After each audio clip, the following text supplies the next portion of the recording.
Hello, my name is Adriana Golden, and today I'm going to be speaking about why I'm passionate about early childhood literacy and why I think you should be too. Let's start with a pretty easy question. How many of you have read a book sometime in the past month? See, quite a few. Now, how many of you have been read a book out loud in the past month?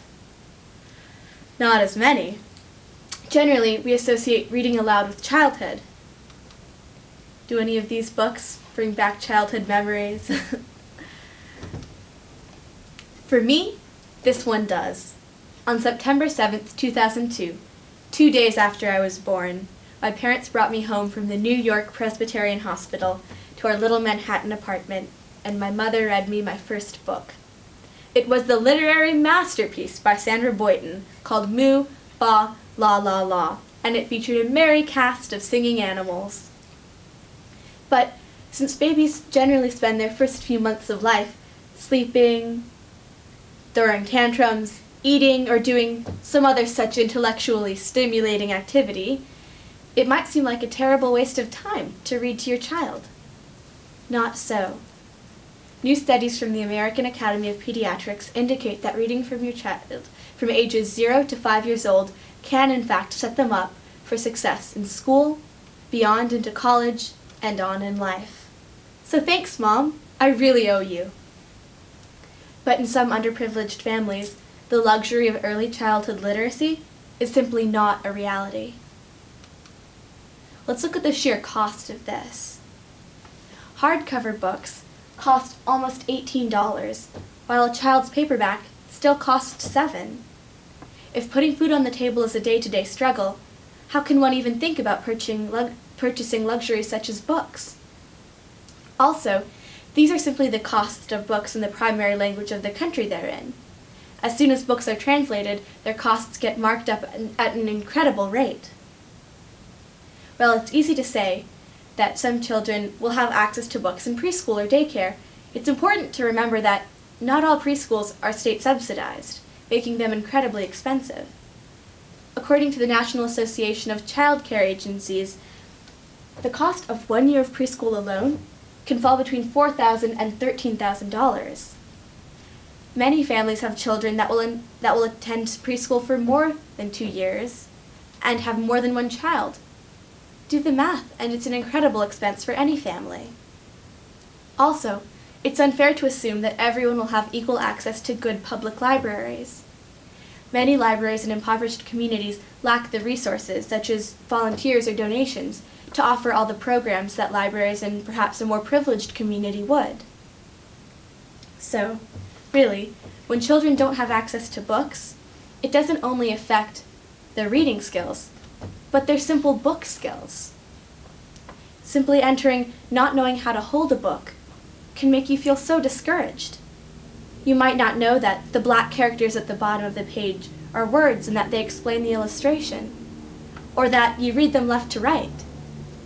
Have you ever felt that everyone around you understands something and you're the only one who doesn't know what's going on?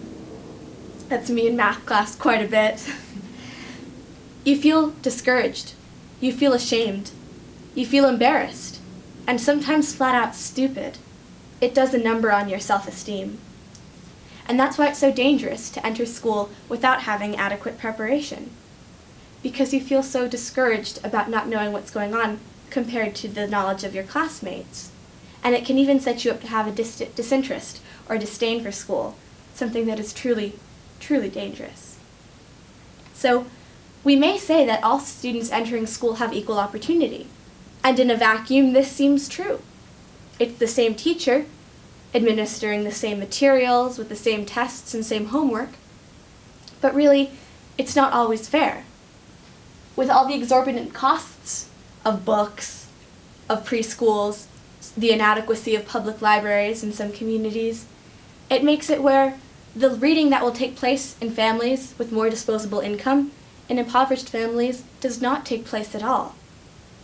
It would be akin to having a race in which an amateur runner were matched against a well-trained professional runner, perhaps an Olympian.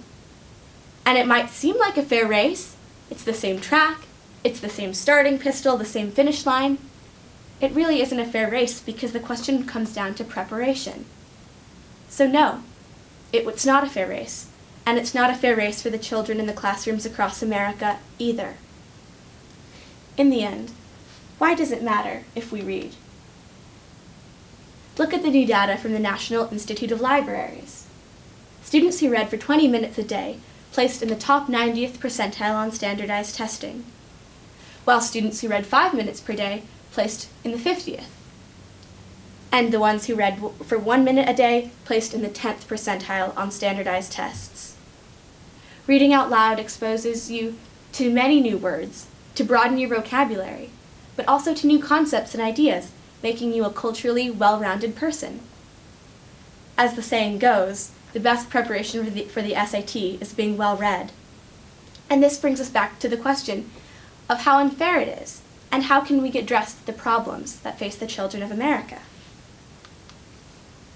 To get involved in my community, in 2014, I founded Knowledge is Power, a not-for-profit program promoting early childhood literacy in the Canal District of San Rafael. Over the years, through book drives and fundraisers, we've been able to collect and distribute over 2,000 books to children in the Canal District. Some of my most powerful experiences included reading the first book that a 2-month-old baby had ever read, and just the smile on his face, it lit up my face too. Reading is a powerful thing, and by sharing it, we can make education a right, not a privilege, for every child in America. So what can you do? Ask where your help is needed. Try to find where you can share resources with those who might not have them. And always, never forget that it's okay to start small. Read to your own child. Read to your little sibling. Read to your friend. Open a book, any book. Consequently, you might open someone's world. Thank you.